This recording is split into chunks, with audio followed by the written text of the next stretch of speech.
भारत का budget Bharat express की एक ऐसी खास पेशकश है जिसमें अलग अलग सेगमेंट्स में हम बात कर रहे हैं कि बजट को लेकर क्या अपेक्षाएं हैं। हमने महिलाओं के विषय में कल बात की और महिलाओं की उद्यमिता के ऊपर जो कई महिला उद्यमियों ने अपनी बात रखी, उससे स्पष्ट होता है कि किस तरह इकोनॉमी को मजबूत करने में महिलाओं का महत्वपूर्ण रोल हो सकता है और कैसे बजट इसमें कुछ ऐसे प्रावधान कर सकता है कि महिलाओं को प्रोत्साहित किया जाए कि वो उद्यमिता का रास्ता पकड़ें, उसकी तरफ बढ़ें।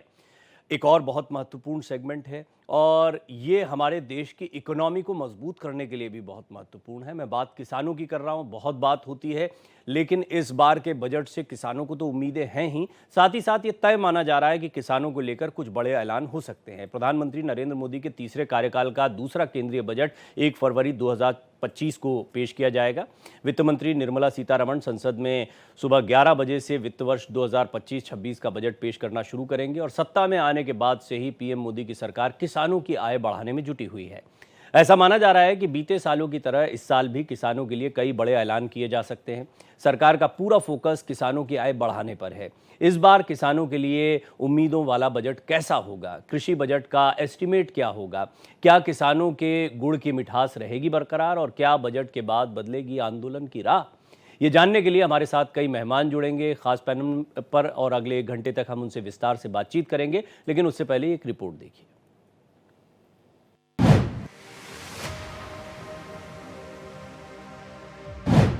किसानों के लिए खुलेगा सरकार का खजाना।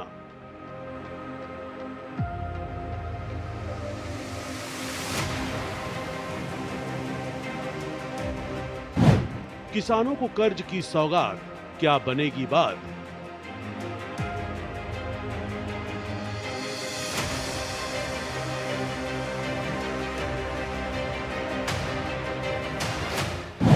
किसानों के गुड़ की मिठास रहेगी बरकरार।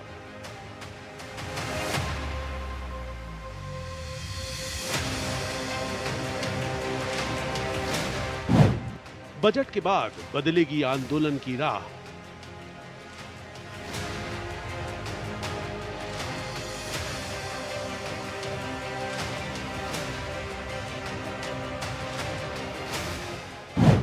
किसानों की आमदनी बढ़ाने की तैयारी में सरकार।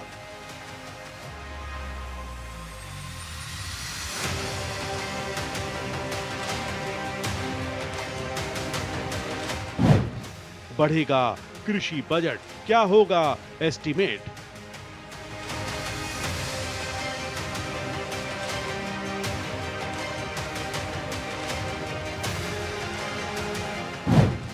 बजट 2025 में किसानों के लिए क्या होगा खास?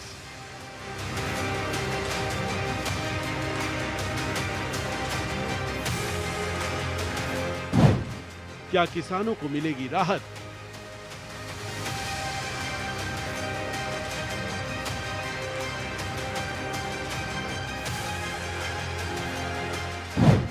बजट पर क्या है किसानों की राय?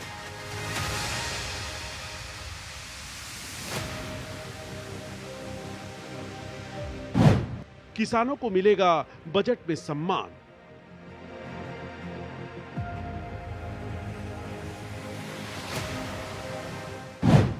क्या बढ़ेगी पीएम किसान की रकम?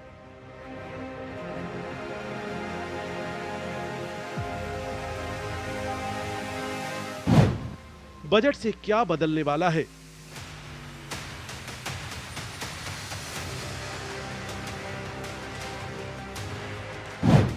किसानों के लिए उम्मीदों वाला बजट।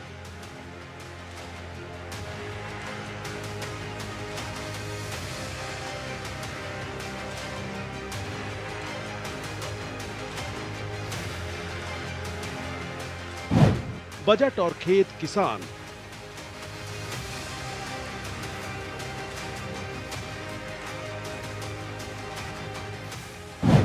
किसान मांगे मोर।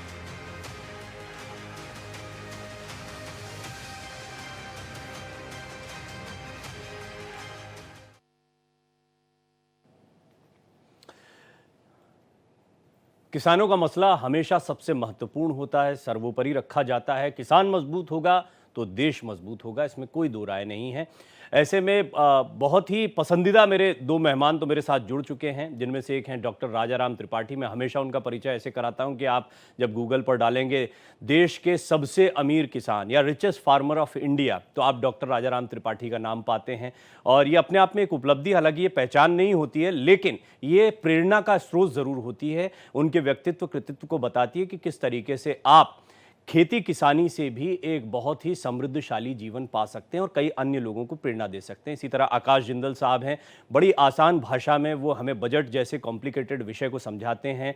देश के जाने माने इकोनॉमिस्ट हैं, वो भी मेरे साथ बने रहेंगे। अपने मेहमानों से बातचीत करता हूं, उससे पहले किसानों को भी सुनिए। 1 फरवरी को देश की वित्त मंत्री निर्मला सीतारमण जो बजट पेश करने वाली हैं, उसको लेकर हर वर्ग को उम्मीदें हैं, लेकिन किसानों को ज़्यादा उम्मीदें रहती हैं और ख़ास ऐलान भी हो सकते हैं बजट से। भोपाल के किसानों की क्या उम्मीदें हैं, सुनिए।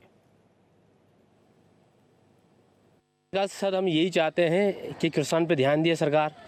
अभी इस बार सर खाद की बड़ी दिक्कत आई है, डीएपी के लिए लाइन में लगना पड़ा।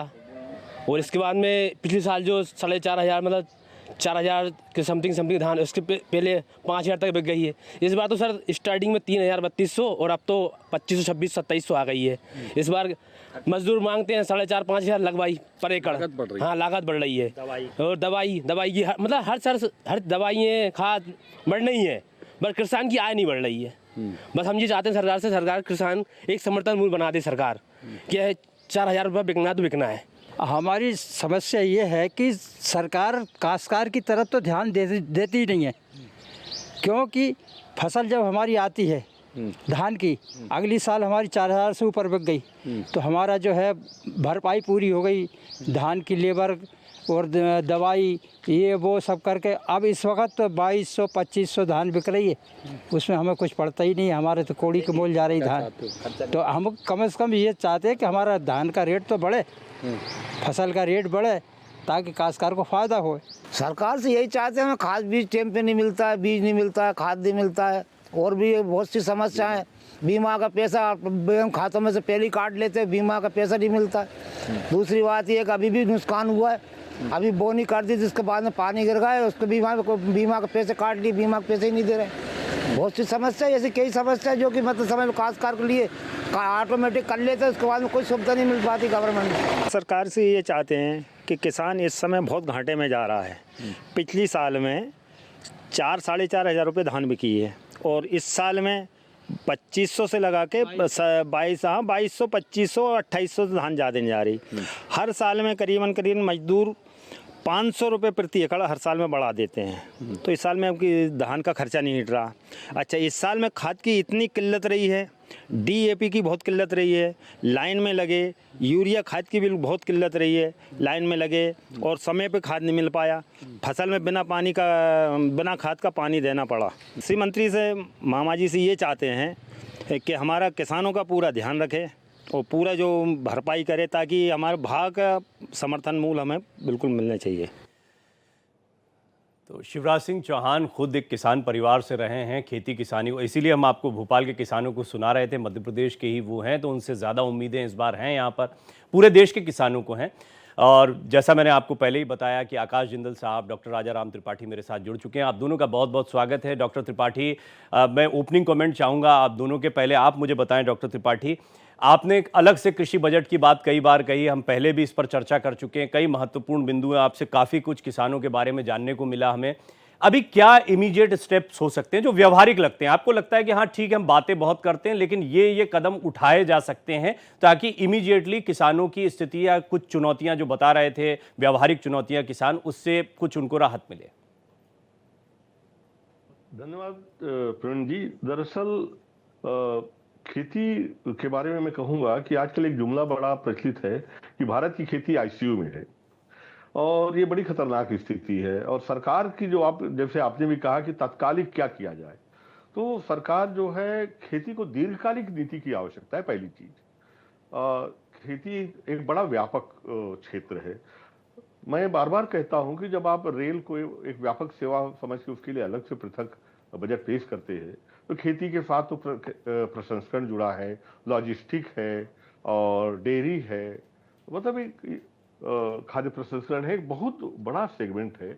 और इससे हर पहलू पे अगर ध्यान देना है आपको, तो इसके लिए एक पृथक बजट लाना चाहिए, आपको अपनी प्राथमिकता दिखानी चाहिए। अब खैर वो तो लगातार हम लोग की मांग रही है, लेकिन इस बार हम उम्मीद करते हैं, क्योंकि शिवराज सिंह चौहान जी धरती से जुड़े नेता हैं और खेती किसानी को समझते हैं, तो मुझे उम्मीद है कि जो जैसे कुछ किसानों ने आप ग्राउंड लेवल की जो रिपोर्ट पेश की, वो भी मैं सुन रहा था कि बुनियादी दीर्घकालिक उपाय तो हैं ही, लेकिन बुनियादी जो चीज़ें हैं उनमें तत्काल सुधार में किसान को खाद पर्याप्त समय पे मिले, सही बीज मिले, बीमा जो करीब 15,000 करोड़ का पिछले बजट में इन्होंने रखा था, बीमा का फायदा वो किसानों तक नहीं पहुंच पाया। वो देखें कि कहाँ गलतियां हुई और उसे सुधारें। और एमएसपी के ऊपर मैं बार बार जो कहता हूं कि बजट पे बिना 1 रुपया खर्चा किए जो किसानों का सबसे बड़ा भला कर सकती है, वो है एमएसपी गारंटी कानून ले आए। मैं ये नहीं कह रहा हूं कि किसान ये नहीं कह रहा है कि आप हमारी उत्पादन को खरीद लो, किसान ये नहीं कह रहा है। वो कह रहा है कि सर जो आप एमएसपी का रेट तय करते हो, देश में पूरी खरीदी जो है, बल्क खरीदी होती है, वह उस पे हो, उस संबंध में एक सुनिश्चित करने वाला कानून ले आए। इसमें 1 रुपया खर्चा नहीं होना है। दूसरा, जो दीर्घकालिक नीति के बारे में तिवारी जी मैं कहना चाहूंगा कि हम एक किसान कल्याण आयोग क्यों नहीं बनाते, जिसमें 100% नवाचारी और जो सफल किसान है उनको भी शामिल करें आप, और नीति निर्माता भी बैठे और एक दीर्घकालिक नीति बने। ये तत्काल किया जा सकता है, इस पे भी कुछ विशेष खर्चा नहीं होने वाला। बहुत बढ़िया, आपने 3 पॉइंट इंपॉर्टेंट कहे, मैं इसको थोड़ा और डिटेल में समझूंगा कि फिर बात कहां अटकती है। आपने एमएसपी की बात कही, वो तो सभी हर जगह वो बात उठ रही है। दूसरा, आपने कृषि बजट की बात को पहले भी कई बार इस मंच के जरिए भी उठाया, कई मंचों पर आप उठाते रहे हैं, और आपने कृषि आयोग की बात कही है। तो ये बहुत महत्वपूर्ण 3 बिंदु अभी आपकी बातों से निकल कर आए। आकाश जी, मैं जानता हूं कि प्रधानमंत्री मोदी किसानों को लेकर कितना कार्य कर रहे हैं, उनकी इच्छा शक्ति तो बहुत साफ स्पष्ट दिखाई देती है। किसानों को लेकर कई योजनाएं लाना हो, किसानों पर उनका पूरा फोकस है। मैं ये भी जानता हूं कि आप मुरीद रहे हैं उनके काम करने के तरीके के। फिर भी जो व्यवहारिक चुनौतियां भी आपने किसानों से सुनी है ना, क्रियान्वयन, जमीन पर वो चीज पहुंच पाए के लिए क्या होना चाहिए? देखिए प्रवीण जी, आप बहुत नॉलेजेबल जर्नलिस्ट हैं। देखिए, मैं एक चीज आपको बता दूं कि मैं जो है इकोनॉमिस्ट के साथ साथ किसान भी हूं, खेती भी करता हूं पंजाब में, तो किसानों के साथ ही मेरा दिल धड़कता है और किसानों की समस्याओं से काफी हद तक रूबरू हूं। आपने काफी अच्छी प्रैक्टिकल बाइट्स भी सुनाई। इसमें सबसे इंपॉर्टेंट पॉइंट जो मैंने देखा है, इनपुट कॉस्ट यानी लागत मूल्य। तो मेरे हिसाब से सबसे पहले जो सरकार को काम करना चाहिए इस बजट में, किसान भाइयों का लागत मूल्य कम किया जाए। खाद जो उनको वायबल रेट पे सफिशिएंट कैपेसिटी में मिले, सफिशिएंट क्वांटिटी में मिले। दूसरा, उनकी जो और कॉस्ट है, इनपुट कॉस्ट है, उसको कम किया जाए, चाहे सीड हो, चाहे खाद हो, स्टोरेज स्पेस की कॉस्ट हो। और सबसे इंपॉर्टेंट प्रवीण जी इसमें आ जाता है क्रेडिट। किसान भाइयों को जो आज तकलीफ है, उस तकलीफ सबसे बड़ी है कि उनकी इनपुट कॉस्ट जो वो उधार लेते हैं खेती के समय, वो कर्जा जो है उसके ऊपर रेट ऑफ इंटरेस्ट बहुत ज़्यादा होता है। मैंने सरकार से रिक्वेस्ट की है, तमाम जगह पे जो है कैबिनेट मिनिस्टर से मिलता हूं मैं, तमाम चैनल्स के शोज पे, तो वहाँ पे रिक्वेस्ट की है और मुझे उम्मीद भी है कि 0 इंटरेस्ट रेट वाली स्कीम जो है इस बार बजट में आने की संभावना है, उससे लागत कम हो जाएगी। देखिए, बड़ी एक विडंबना है, आकाश जिंदल जैसे व्यक्ति ने अगर 25 लाख की गाड़ी लेनी होती है तो उसे 0% रेट ऑफ इंटरेस्ट पे शायद वो पैसा मिल जाता है, क्योंकि शायद वहाँ पे मैन्युफैक्चरर की सबवेंशन होती है। वहीं आकाश जिंदल जैसे व्यक्ति ने 10 करोड़ का फ्लैट लेना होता है तो उसे 0% रेट ऑफ इंटरेस्ट मिल जाता है, क्योंकि वहाँ बिल्डर की शायद सबवेंशन होती है। लेकिन वही जो किसान आकाश जिंदल से कहीं ज़्यादा महत्वपूर्ण है इस इकोनॉमी के लिए, उसको रेट ऑफ इंटरेस्ट देना पड़ता है 12%, कई बार तो 15%। तो वहाँ 0% पे वो रेट ऑफ इंटरेस्ट उसे मिल जाए तो वो जो है उसके लिए काफ़ी कारगर हो सकता है। त्रिपाठी साहब ने एक बात कही है एमएसपी की, उसमें जो है मैं पूरा सम्मान करता हूँ किसान भाइयों का, त्रिपाठी साहब का भी, कि एमएसपी बढ़े चाहे सरकार खरीदे ना खरीदे। तो इसलिए उसमें प्रवीण जी एक एंगल लिया जाता है। अब प्राइवेट सेक्टर को आप ये तो कह सकते हैं कि इतनी एमएसपी आपने कर दी, लेकिन प्राइवेट सेक्टर को अगर उसमें वायबिलिटी नहीं होगी, क्या प्राइवेट सेक्टर को हम कंपेल कर सकते हैं वो खरीदे ही खरीदे? प्राइवेट सेक्टर को हम ये तो कह सकते हैं कि 1500 से कम हम आप नहीं खरीद सकते, लेकिन प्राइवेट सेक्टर को अगर उस रेट पे सूट नहीं करता है तो जरूरी है क्या वो खरीदेगा? तो इसलिए उस प्रैक्टिकलिटी को देख के हम आगे बढ़े। तो मेरे हिसाब से इनपुट कॉस्ट को जो है उसकी कम किया जाए। मैं इस पर आपके कुछ और सजेशंस क्या क्या हो सकते हैं व्यवहारिक रूप से हमारी बातें कहाँ अटकती हैं वो थोड़ा समझने का प्रयास करेंगे। अजय सिंह जी, जो कि जाने माने कृषि पत्रकार हैं, वो भी मेरे साथ जुड़ गए हैं। अजय जी, आपका भी स्वागत करता हूं। मुझे उम्मीद है कि आप अभी आकाश जी को तो सुन ही पाए होंगे, इससे पहले डॉक्टर राजाराम त्रिपाठी भी अपनी बात रख चुके हैं। हमने किसानों को भी सुना और किसान एमएसपी की बात कर रहे हैं। हम देख रहे हैं भारत सरकार, खासतौर पर प्रधानमंत्री मोदी लगातार किसानों की आय दुगनी करने की बात हो या किसानों को लेकर योजनाएं हों, बहुत सारी चीज़ों को रखा जाता है। फिर भी व्यवहारिक रूप से धरातल पर क्रियान्वयन में कुछ चीज़ों की कमी दिखाई पड़ती है। इसकी वजह का गैप कहां पर है? जहां तक एग्रीकल्चर की बात है, कृषि की बात है, तो ये बहुत दिन से बहस चल रही है कि टोटल पॉपुलेशन का कितना परसेंट जो है एग्रीकल्चर एम्प्लॉयमेंट जनरेशन या एग्रीकल्चर में इन्वॉल्वमेंट होना चाहिए।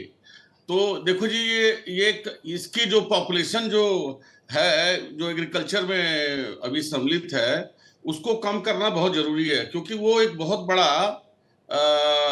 गेम चेंजर फैक्टर होगा कि जब आप विकसित देशों से आप अपनी तुलना करते हैं तो आपको ये पता होना चाहिए कि अगर ये चेंज नहीं होता है तो ये एमएसपी की समस्या, ये फूड प्राइस में सब्सिडी की समस्या, की सब्सिडी क्या मिल रहा है, टोटल बजटरी आउटले का 3% ही केवल एग्रीकल्चर का बजट है।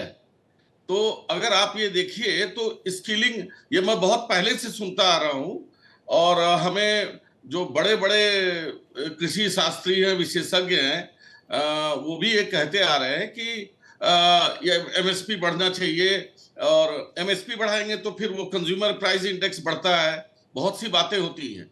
तो मेरा ये कहना है कि जो स्किलिंग ऑफ फार्मर्स है ना, वो बहुत जरूरी है। फार्मर्स का मतलब नहीं है वो जो रूरल हाउस होल्ड है उसका स्किलिंग होगा तो वो रूरल सेक्टर से दूसरे सेक्टर में आएगा तो बहुत सी समस्याएं सॉल्व होती हैं। देखिए, आज अगर ऑर्गेनिक फार्मिंग पे किसान कुछ काम कर रहा है, और कुछ बहुत सफल उदाहरण हैं जो सरकार ने, सेंट्रल गवर्नमेंट ने इसको वो किया है कि रिकमेंड किया है कि फार्मर प्रोड्यूसर क्लब ही एफपीओ फ्यूचर है इंडिया का, और उसमें एक इरडी एग्रो करके प्राइवेट लिमिटेड एक कंपनी है, वो अमूल से 3.5 लाख फार्मर्स का एक ऑर्गेनिक फार्मिंग का काम कर रही है। अब आप कहेंगे कि फूड सिक्योरिटी कौन देखेगा? भाई, हर चीज किसान के ऊपर जिम्मे नहीं छोड़ देना है। अब ये इसकी समस्या दूर कैसे होगी? इसकी समस्या दूर होगी जब आप रूरल सेक्टर से लोगों को स्किल करके दूसरे सेक्टरों में लाओगे। इतना बड़ा 47% एम्प्लॉयमेंट इंटेंसिव जो ये है। अजय जी, आपने बड़ा इंपॉर्टेंट हाँ। पॉइंट, इस पर मैं आना भी चाह रहा था, क्योंकि हमें यह भी देखना है कि हमारा खाद्यान्न जो है, उसका भंडारण जो है, उसकी स्थिति क्या रहती है। दूसरा, हम जानते हैं कि परंपरागत फसलों से हटकर कई चीज़ों, डॉक्टर राजाराम त्रिपाठी तो इसके बहुत बड़े एक्सपर्ट हैं, कम्युनिटी फार्मिंग हो या फिर काली मिर्च को जिस तरह उन्होंने अब नॉर्थ इंडिया के लिए भी ओपन करवा दिया, वो एक बहुत बड़ा अचीवमेंट है उनका हाल का। डॉक्टर त्रिपाठी, बात यहाँ तक आई थी कि कम्युनिटी फार्मिंग, या फिर हम साथ ही साथ में देख रहे हैं कि वैकल्पिक उत्पादों पर, जिस पर आप जोर देते हैं कि परंपरागत खेती से हटकर अपने बारे में किसानों को थोड़ा सोचना चाहिए, कुछ अन्य फसलों पर विचार करना चाहिए, जैसे काली मिर्च आप उगाते हैं, एनकरेज भी कर रहे हैं, और अन्य ऐसे उत्पाद हो सकते हैं। लेकिन साथ ही साथ भंडारण और जो अनाज यानी दलहन तिलहन की चिंता है, उसको भी पूरा किया जाए। ये दोनों को कैसे बैलेंस किया जा सकता है?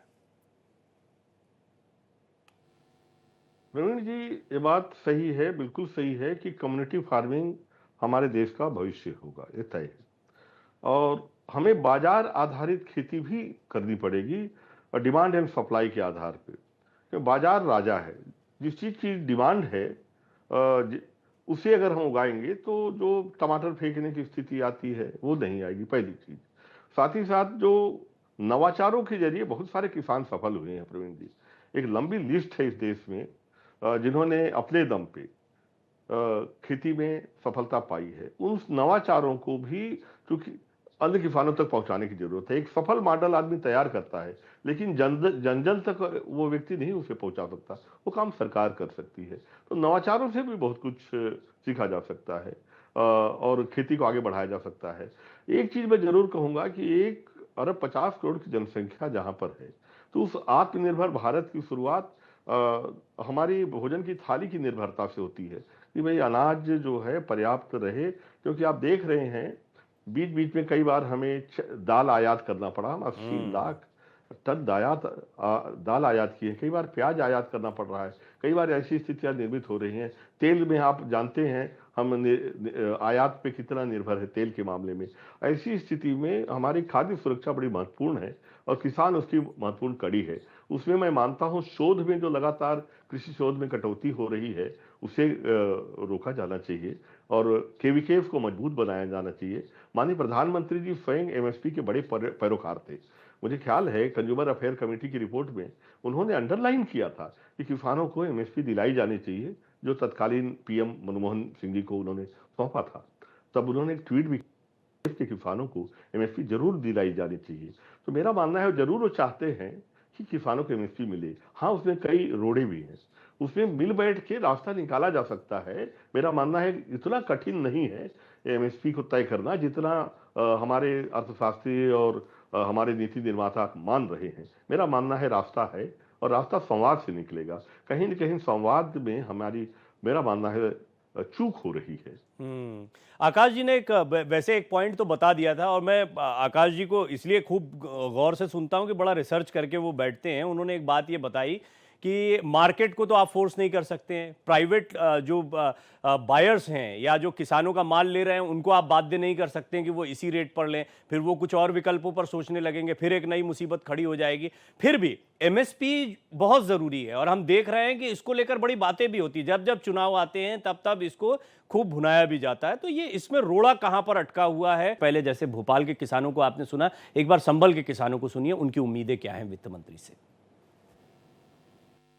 सरकार जो है आपके किसानों के लिए बजट ला रही है, आप क्या उम्मीद करेंगे सरकार को क्या करना चाहिए? आप गेहूं का बढ़ना चाहिए, गन्ने का बढ़ना चाहिए। अच्छा जी, अब हम गेहूं काट के लगाएंगे लौकी, तो लौकी का बढ़ना चाहिए। अच्छा, तो सरकार से आप क्या उम्मीद करेंगे इस बजट में? हम इस बजट में क्या करेंगे, हमने तो बताया जी, आप सरकार जाने क्या बजट बनाएगी। सरकार बजट ला रही है किसानों के लिए, तो आप किस नज़र से देखते हैं, क्या उम्मीद करते हैं सरकार से इस बजट में? अभी मैं तो जी उस वाली बात है, जब मार रोटी सेकता है, जब मार रोटी देता है, जब भी पेट भरे। हाँ, किसान सरकार को कुछ सोचनी चाहिए इस बात को। अन्य हमें तो जो बाजार भाव है ना यहाँ बिक रही है उस भाव पर देता। सरकार जो है किसानों के लिए बजट ला रही है, तो क्या उम्मीद करेंगे सरकार से? उम्मीद तो पूरी लग रही है, किसानों को कुछ देगी बजट में, पर सरकार देवा कहाँ है बजट में? जब गन्ने में ना दिया तो गेहूं में क्या देगी? मैं यही चाह रहे हैं किसानों को, अब जैसे गन्ने में कमजोरी आई है, गन्ने से नुकसान हुआ, कुछ भरपाई गन्ने का रेट बढ़ा देती या गेहूं को दे देती बढ़ाएगा, कुछ तो सरकार करती। सरकार करेगी क्या? सरकार कुछ भी ना कर रही, बताओ किसानों के बारे में। तो आपको उम्मीद है कि सरकार को करना चाहिए ज़रूर। देखिए, देश में बहुत सारे वर्ग हैं, इसमें किसान वर्ग को लेकर ये ऐसा नहीं कि आप किसानों की चिंताओं को किसानों के मुंह से सुन रहे हैं, या अभी तक आपने जितनी बातों को सुना होगा उसमें आपको ये लग रहा होगा कि उम्मीदें बहुत ज़्यादा हैं किसानों को, या कष्ट जो है वो अपना रख रहे हैं। होता भी है, चुनौतीपूर्ण होता है उनका जीवन, लेकिन अब जिस तरीके से स्किल डेवलपमेंट की बात जो अजय जी ने कही थी वो बड़ी महत्वपूर्ण बात है, उसको डिटेल में बात करेंगे। लेकिन उससे पहले आकाश जी, पॉइंट यहाँ पर छूटा था कि आपने किसानों को एक बार फिर सुना, भोपाल के बाद संभल के किसानों को सुना, देश के कहीं के भी किसानों को आप सुनेंगे तो ये एमएसपी वाला पॉइंट बार बार आएगा। आपने कुछ पॉइंट रखे थे, लेकिन क्या आपको लगता है कि कहीं कोई रोड़ा अटका हुआ है, कुछ व्यवहारिक चुनौतियां हैं जिसकी वजह से प्रधानमंत्री चाहते हैं, बार बार अंडरलाइन कर चुके हैं जो डॉक्टर त्रिपाठी कह रहे हैं, उसके बावजूद ये काम हो नहीं पाता? सबसे इंपॉर्टेंट है जो सारी चीजें निकल के आई है, किसान भाई हमारे अन्नदाता की इनकम बढ़ना, ये मेरे ख्याल हम सबकी ड्यूटी है। प्रधानमंत्री साहब भी इस तरफ एफर्ट कर रहे हैं कि हमारे अन्नदाता की इनकम बढ़े, क्योंकि वो उगाएगा तभी हम खाएंगे। हमारे लिए हमारा अन्नदाता बहुत सम्मानीय है। डॉक्टर त्रिपाठी ने एक बहुत ही प्रैक्टिकल बात कही है, बहुत ही बढ़िया बात कही है, बाजार राजा है, बहुत अच्छी बात है। इसी बात पे मैं आ रहा हूँ। एमएसपी की जो बात थी, जैसे कि प्राइवेट सेक्टर की बात हो रही थी, उसमें मैं आपको प्रैक्टिकल एग्जांपल देता हूँ। मान लीजिए एक कंपनी है आकाश जिंदल एक्सपोर्ट्स, 1500 रुपए एक एमएसपी फिक्स हो जाती है और मैं वो लेके एक्सपोर्ट करता हूँ मार्केट में। ग्लोबल मार्केट में उसका रेट है 1400 रुपए। तो क्या 1500 रुपए में लेके ग्लोबल मार्केट में मैं एक्सपोर्ट करूंगा? गवर्नमेंट ये बाइंडिंग कर सकती है कि एमएसपी है कि आकाश जिंदल अगर तुम्हें खरीदना है तो 1500 रुपए भी मिलेगा, लेकिन क्या गवर्नमेंट आकाश जिंदल को बाइंड कर पाएगी कि वो वही प्रोडक्ट ले? वो कल को आकाश जिंदल एक्सपोर्ट्स में गारमेंट एक्सपोर्ट करना शुरू कर दे, कल को वो वहां पे चॉकलेट एक्सपोर्ट करना शुरू कर दे, ये तो बाइंड नहीं कर सकती कि आपको लेना ही लेना है।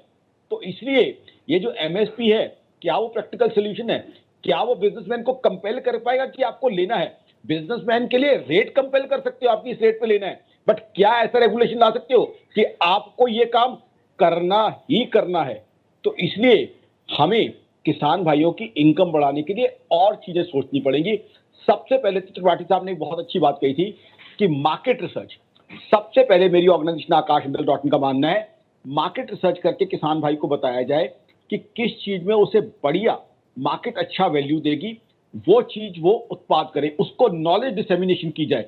और नॉलेज डिसेमिनेशन ये नहीं है कि कोई आकाशमंडल बैठा हुआ किसी ग्लोबल चैनल पे अंग्रेजी बोलता रहे, वहां जाके किसान भाई के खेत में जाके, गांव में जाके, उनकी भाषा में उनके साथ चाय पी के बात की जाए कि भाई साहब आप ये चीज उगाइए, इसमें आपको इस तरह का एप्रिसिएशन मिल सकता है।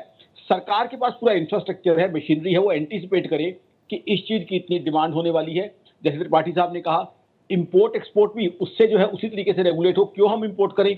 अगर हमारे किसान को हम मोटिवेट करें कि भाई साहब इस चीज का इतना डेफिसिट होने वाला है, आप इस चीज को प्रोड्यूस कीजिए, किसान भाई को प्रॉपर रेट भी मैं मिलेगा। आपकी बात को ऐसे सरकार समझा कि को- एमएसपी के बजाय वैकल्पिक व्यवस्था या और अन्य विकल्प जिससे किसान की आय दोगुनी हो, बढ़े, पर ज्यादा विचार होना चाहिए। और निश्चित तौर मैं अजय जी के पास जाना चाहता था, लेकिन निश्चित तौर पर डॉक्टर त्रिपाठी इस पर अपना कमेंट जरूर करना चाहेंगे, क्योंकि वो एमएसपी को महत्वपूर्ण मानते हैं, लेकिन कुछ व्यवहारिक चुनौतियां आकाश जी बता रहे हैं।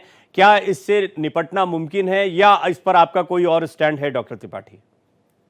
नहीं प्रवीण जी, जिंदल साहब ने जो कहा काफी हद तक समस्या का हल भी उन्होंने सुझाया, मैं सहमत हूं। देखिए जैसे कि उन्होंने बात कही कि अगर 1500 एमएसपी है और विदेश में 1400 रुपया मान लो धान की कीमत है या गेहूं की है, तो मेरा कहना ये है कि दो चीजें, जैसे कि बीच में एक बयान एक मंत्री का आया था कि एमएसपी गेहूं बढ़ाने की बात चल रही थी, तो बोले अगर आप लोग ज्यादा जिद करोगे तो हम ऑस्ट्रेलिया से सस्ता गेहूं मंगवा लेंगे। तो दो बातें, क्या सस्ता गेहूं मंगवा के 1 अरब 50 करोड़ लोगों का आप आगे भर पाएंगे? या मान लीजिए आप गेहूं मंगाने लग जाएंगे और उसकी खेती कम हो गई, तो भविष्य में क्या करेंगे? क्या हर साल मंगाएंगे? मैं दूसरी बात कहूंगा, मैं ये कहता हूं प्रवीण जी कि आयात निर्यात जो नीति है उनमें वो चीज जो विदेशी बाजार में हम रेट को compete नहीं कर सकते, क्योंकि हजारों हजार एकड़ के उनके फार्म्स हैं, इनपुट कास्ट कम है, गवर्नमेंट अलग तरीके से सब्सिडी देती है ग्रीन बाग्स और अंबर बाग्स के तहत, हम उनसे compete नहीं कर पा रहे हैं। उन चीजों को हम बेचने की कोशिश न करें। हमारा जो कोर एरिया है, जैसे जिंदल साहब ने कहा कि जैसे औषधि पौधे हैं, जैसे कि सुगंधी पौधे हैं, हनी है, सुपर फूड है, मिलेट्स हैं, एक लंबी लिस्ट है जो हमारे खेतों में होती वहां नहीं होती, मसाले हैं, काली मिर्च है, हल्दी है।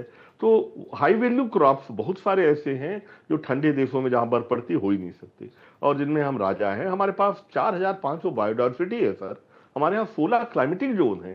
तो हम उन फसलों को आराम चिन्हित करें, उस मार्केटिंग पे काम करें और हमारे किसान भली भांति उन्हें उगा सकते हैं। क्या जरूरत है चावल दाल के लिए के अंतर्राष्ट्रीय बाजार में compete करने की? हाँ, चावल दाल जरूरी है, वो भारत में उगाए ही जाने चाहिए, क्योंकि इतना बड़ा देश है, आत्मनिर्भर देश के लिए जरूरी है। यहाँ अंतिम बात ये जरूर कहूंगा सर, सबसे महत्वपूर्ण बात ये है कि ये जो हम ये कह रहे हैं कि खेती से निर्भरता अगर हम कम करेंगे तो इस देश में जहाँ 54 करोड़ युवा हैं, उनको अगर रोजगार खेती में इंगेज नहीं होंगे तो वो भी एक अराजकता की स्थिति आएगी। और एमएसपी में ये कहना बेहद समझना जरूरी है, हम किसी को बाध्य करने की बात नहीं कह रहे हैं, किसी व्यापारी को बाध्य करने की जरूरत क्या है जी? भाई सरकार ने तय कर दिया डीजल पेट्रोल की कीमत, तो सारे लोग ले रहे हैं ना। चीनी का रेट सरकार ने तय कर दिया, ये भी एक पॉइंट है, जब तय कर दोगे तो लेना पड़ता है फिर मार्केट में वहीं से। खैर, लेकिन मैं आपका पॉइंट समझ गया। यहाँ मैं एक बात तो समझ गया कि आप दोनों एक ही लाइन पर हैं। जो आकाश जी ने कहा, आप भी वो उसके व्यवहारिक पहलुओं को समझ रहे हैं, उसको आपने कहा कि उसके साथ आपकी स्वीकृति है और रास्ते निकाले जा सकते हैं। और एक बहुत महत्वपूर्ण बात यह कि आप एक ऐसा किरदार हैं डॉक्टर राजाराम त्रिपाठी, क्योंकि इस पैनल में आप एक ऐसे किसान हैं जिनकी पहचान जो है वो किसान की ही, मजबूत किसान की एक पहचान है। और आपने एक सरकारी नौकरी छोड़ के, बैंक की नौकरी छोड़कर किसानी की। आपके घर के लोगों ने उस समय बड़ी हेय दृष्टि से देखा, खुद पत्नी को समझाना बड़ा चुनौतीपूर्ण रहा, जैसी बहुत सारी चीज़ें आपके साथ जुड़ी हुई हैं। तो ये बताता है कि आज का युवा आप जैसे लोगों को सामने रखकर प्रेरणा ले सकता है कि आज देश के रिचेस्ट फार्मर है जिनको विदेशों में बुलाया जाता है, और अभी हाल में विदेश यात्रा कर आए हैं डॉक्टर त्रिपाठी। तो इससे समझा जा सकता है कि खेती किसानी में कितनी संभावना है। अजय जी, आपने स्किल डेवलपमेंट की बात कही थी, वो पॉइंट मुझे बहुत महत्वपूर्ण लगता है। इसको समझना जरूरी है कि हम कई योजनाओं की बात करते हैं, हम सपोर्ट देने की बात करते हैं, सबसे बड़ा सपोर्ट होता है कि या तो वो एक कहावत है, मछली पकड़ के खिला दो या मछली पकड़ना सिखा दो। तो ज्यादा जरूरी ये यहां पर भी लागू होता है कि आप ऐसी चीजों को सिखाएं, मार्केटिंग, ब्रांडिंग, पैकेजिंग, ऐसी बहुत सारी चीजें हैं जो समृद्धशाली किसानों के साथ में दिखाई पड़ती हैं कि कैसे उन्होंने अपने बिजनेस को आगे बढ़ा लिया, बिजनेस बना लिया खेती को। तो इसके लिए क्या होना चाहिए, क्या हो रहा है, क्योंकि आप कृषि पत्रकार हैं, आप इस पर नजर बनाए रखते होंगे, वो थोड़ा दर्शकों को बताएं। मेरा थोड़ा सा असहमति है राजा राम त्रिपाठी जी से, क्योंकि हमारा इतना बड़ा एग्रीकल्चर पॉपुलेशन अभी एम्प्लॉयमेंट इंटेंसिव एरिया में है एग्रीकल्चर में, और उसको हम रिप्लेस नहीं कर रहे हैं। तो हमारा जो लैंड होल्डिंग है वो बहुत छोटा है, और जो आप जो टेक्नोलॉजी अडॉप्शन की बात कर रहे हैं वो भी नहीं जल्दी होता। अभी त्रिपाठी साहब कह रहे थे कि बीमा का पैसा लोगों को, बिल्कुल सही बात है, किसानों को बीमा का पैसा सही समय पे नहीं मिलता। अभी जो नया प्रयोग हो रहा है वो प्रयोग में ये है कि ठीक है, हमारा AGCI है, agriculture insurance corporation of India, असमर्थ है इस चीज को मैपिंग करने के लिए। अभी जो नया प्रयोग हुआ है वो नासा के थ्रू हुआ है। ये इर्डी एग्रो प्राइवेट सिस्टम जो है कंपनी, जिसने अमूल से 3.5 लाख फार्मर्स का ऑर्गेनिक के लिए किया है, वो लोग 34 दिन में निपटारा बीमा का पैसे का कर दे रहे हैं। और सबसे बड़ी बात क्या है कि 370 रुपए में प्रति वर्ष, प्रत्येक सप्ताह में एक बार आपके खेत की मैपिंग हो जाती है। किसान को वो बता देते हैं कि देखो जी, ऐसा मॉइस्चर होने वाला, इस मॉइस्चर के अनुसार इतना आप उसमें इरिगेशन करेंगे, इतना ये करेंगे, इतना आपको। तो क्या है कि सिस्टम में तो देखो रिवैम्प करना बहुत जरूरी, बहुत दिन से ये हम लोग सुन रहे हैं, स्किलिंग बहुत जरूरी है, और रूरल पॉपुलेशन का शिफ्ट होना थोड़ा जरूरी है। अराजकता की स्थिति आप क्यों पैदा कर रहे हैं जब तक आप स्किलिंग कितनी है, स्किलिंग आपकी है ही नहीं। अब विश्वकर्मा एक योजना प्रधानमंत्री की है, अब उसको ग्राउंड पे लाने के लिए बहुत ज्यादा जिद्दोजहद करनी पड़ेगी।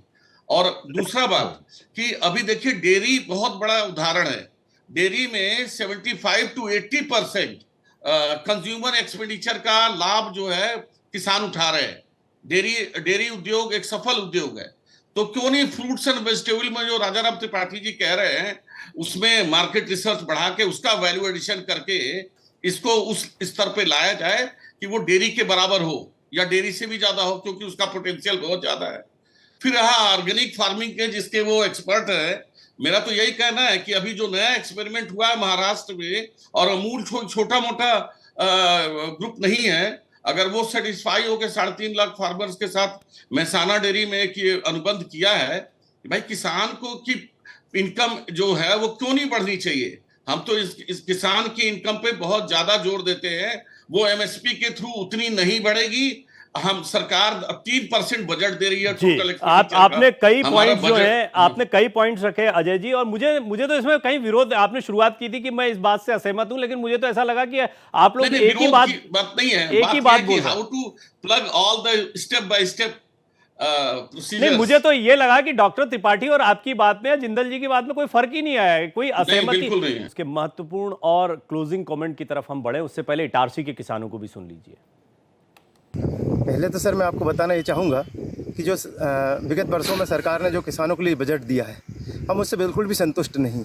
दिखाते तो बहुत बड़ा बजट है, हज़ारों करोड़ लाखों करोड़ रुपए का बजट दिखाया जाता है किसानों के लिए, लेकिन पिछले 5 सालों में देखा जाए तो एक बजट के बराबर का पैसा तो इन्होंने हमारा लैप्स करके वापस कर दिया है।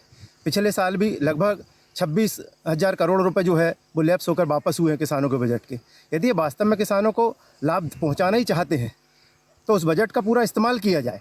मैं युवा किसान होने के नाते सरकार से ये विनती करता हूँ, आग्रह करता हूँ कि युवाओं के नए आयाम स्थापित किए, उनको रोजगार के नए आयाम स्थापित किए जाए। गांवों में ग्रामीण स्तर पर जो है वो यूनिट से लगाई जाए व्यापार के लिए, और किसानों की आज वर्तमान में ये मांग है कि लागत के आधार पर उनको लाभकारी मूल्य दिया जाए। सरकार से बहुत सारी उम्मीदें हैं किसानों को। ये देश में सबसे बड़ा तबका कृषि पर काम करता है और इसका बजट भी उसी अनुपात में तय होना चाहिए। लेकिन ये देखा गया है कि सरकार जो बजट में प्रावधान करती है उतना भी पूरा उसमें खर्च नहीं कर पाती है कृषि सेक्टर में। तो हमारा तो ये मानना है कि जैसे सरकार एक रेल जो विभाग है, रेल विभाग की तरह कृषि का भी बजट सरकार को तय करना चाहिए। ये विषय ऐसा है जिस पर दिन भर बात की जा सकती है, लेकिन जैसा मैंने कहा कि बात तो हो रही है, इस पर चर्चा हो रही है, सरकार के स्तर पर हो रही है, जहाँ से इम्प्लीमेंट होना है। यहाँ पर किसानों की उम्मीदों को हम रख रहे हैं और मैं उम्मीद करता हूँ कि ये आवाज़ वहाँ नीति निर्धारकों तक पहुँचती है। यही एक हमारी भूमिका होती है इस तरह की खबरों को उठाने की। आकाश जी, अब मुझे बताएं कि बात कहाँ पर अटकती है। हम सब जानते हैं क्या करना चाहिए, हमको पता है कैसे स्थिति सुधरेगी, और इसके प्रयास भी किए जा रहे हैं। फिर अगेन मैं वही पूछूंगा कि गैप कहां पर रह जाता है। Out of box thinking. देखिए होना क्या चाहिए, सबसे पहला आइडिया है फॉरवर्ड इंटीग्रेशन। हमने अपने अन्नदाता की, किसान की इनकम बढ़ानी है। एक आइडिया ये है, आज हमारा किसान भाई मान लीजिए 5 एकड़ में संतरे की खेती कर रहा है, तो क्यों ना उसमें से 2000 गज में सरकार उसकी मदद करके वहां उसके संतरे के जूस की प्रोसेसिंग का प्लांट लगा दे। यानी वो जो किसान हमारा संतरे उगा रहा है, साथ ही साथ संतरे के जूस की पैकेज चीज दे जिसको एक्सपोर्ट हो सके, वो एंटरप्रेन्योर बन जाए। एक तो उसे संतरे की बहुत अच्छी कीमत मिल जाएगी, साथ ही साथ वो एम्प्लॉयमेंट जनरेशन भी करेगा, इकोनॉमी में भी कंट्रीब्यूट करेगा, एक्सपोर्ट भी करेगा। सिमिलरली अगर हमारा कोई किसान भाई फिशरीज का काम कर रहा है, वो पैकेज फिश को एक्सपोर्ट क्यों ना करे जिसकी यूएस में इतनी डिमांड है, तो उसके लिए जरूरी है कि सरकार के नुमाइंदे जाएं, वो गांव में किसान भाइयों के बीच में जाके बैठें, वहां उनको समझाएं कि भाई साहब इस तरीके के आप काम कर सकते हैं। उनको नॉलेज दीजिए, उनको इंफॉर्मेशन दीजिए, उनको जानकारी दीजिए, जिससे सरकार को अपनी जेब से पैसा भी नहीं खर्चना पड़ेगा और किसान भाइयों की इनकम भी बढ़ जाएगी।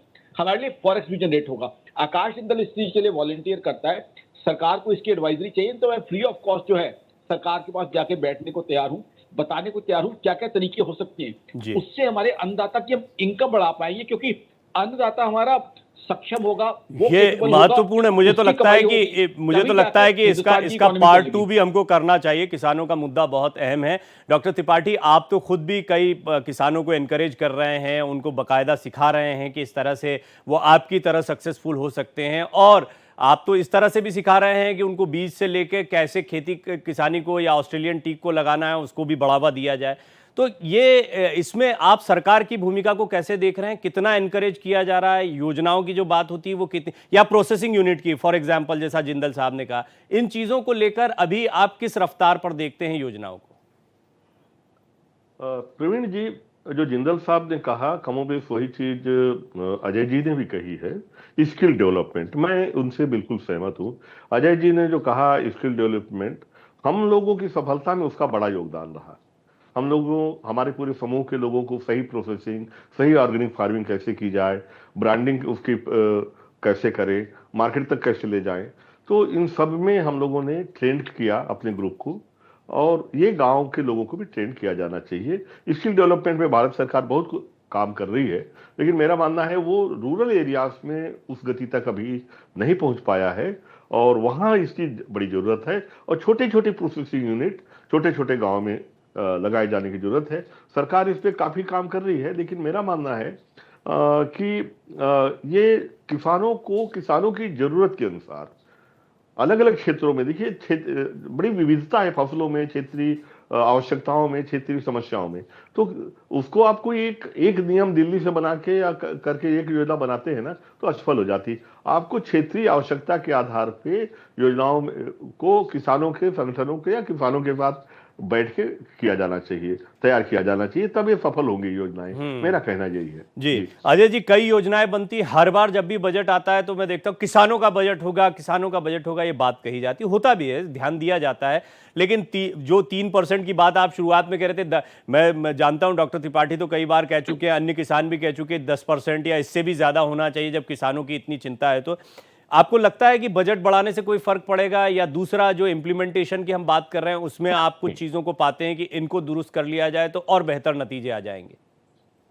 डॉक्टर तिवारी, देखिए, फिशरीज में 5 से 7% का इनकम में इंक्रीज है एक्सपोर्ट में, और इसी तरह लाइव स्टॉक में भी आप देखें तो 20 से 30% लाइव स्टॉक में बढ़ोतरी है। और जो ये फोकस एरिया है कि यहाँ वैल्यू एडिशन करके किसानों को की इनकम को लेवल बढ़ाया जा सकता है। अब हम 4.5% एक्सपोर्ट में सर्ज देख रहे हैं, लेकिन वो जो सर्ज है वो राइस, कॉटन, मैराइन प्रोडक्ट्स में है। लेकिन हमें कहना है कि इसके बाद जो वैल्यू एडिशन वाला है वो रूरल इंडिया में ही होना चाहिए। अगर अर्बन मार्केट सैचुरेट हो चुका है तो रूरल इंडिया में why not it will be a hub for small medium food processing units. वो बहुत जरूरी है, वो खुद ही प्रोसेस करें, उसका वैल्यू एडिशन करें, खुद ही उगाएं। तो इसको बढ़ाएंगे तो लेबर प्रोडक्टिविटी भी बढ़ेगी और रूरल इनकम भी बढ़ेगा। ऑर्गेनिक फार्मिंग फ्यूचर है जी। और दूसरा, FPO is the only solution in India. वो एफपीओज जो रियली कुछ काम कर रहे हैं किसानों के साथ, किसान के आदमी है, वो सो कार्ड जो लिस्ट बनाई गई है एफपीओज की सरकार द्वारा, उस लिस्ट से कोई काम नहीं होना। वो लिस्ट ऐसी होनी चाहिए जो क्वालिटेटिव, जो राजाराम त्रिपाठी साहब हैं जिन्होंने काम किया इतना बड़ा। मैं agribus.com में था तो राजाराम त्रिपाठी साहब से मिलता था, तो मेरे को यही कहना है कि जितने टॉप ब्रास हैं लोग, डुपोंट से लेके बाहर, वो सब हिंदू लोग हैं, वो इंडिया के लोग हैं। उनका सबका यही कहना है कि फार्म रिप्लेसमेंट जब होता है ना, अर्बन रूरल से अर्बन, तो इतनी बड़ी पॉपुलेशन है कि एक जाता है, एक का बेटा एमबीए करता है, दूसरा वाला आके उस जगह को ले लेता है। Nothing is going to change, हो नहीं रहा। होगा कैसे?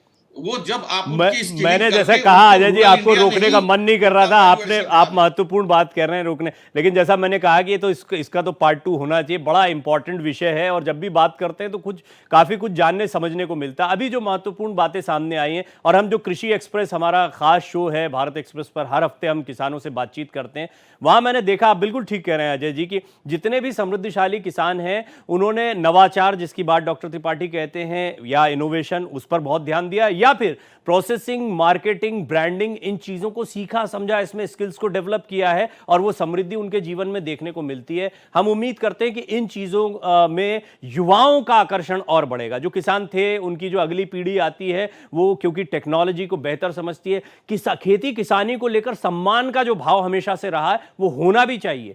जय जवान जय किसान हम कहते तो है, लेकिन जय किसान को महसूस करना बहुत जरूरी है, और वो देश का युवा तब महसूस करेगा जब वो डॉक्टर त्रिपाठी की तरह, जब उसका नाम आएगा रिचेस्ट फार्मर ऑफ इंडिया। और हो सकता है, कहते हैं डॉक्टर त्रिपाठी की, हो सकता है, क्यों नहीं हो सकता। और ऐसी कई कहानियां हमने भारत एक्सप्रेस के जरिए, कृषि एक्सप्रेस हमारे खास कार्यक्रम में आपके सामने रखी हैं। तो इस पर और बातचीत होती रहेगी।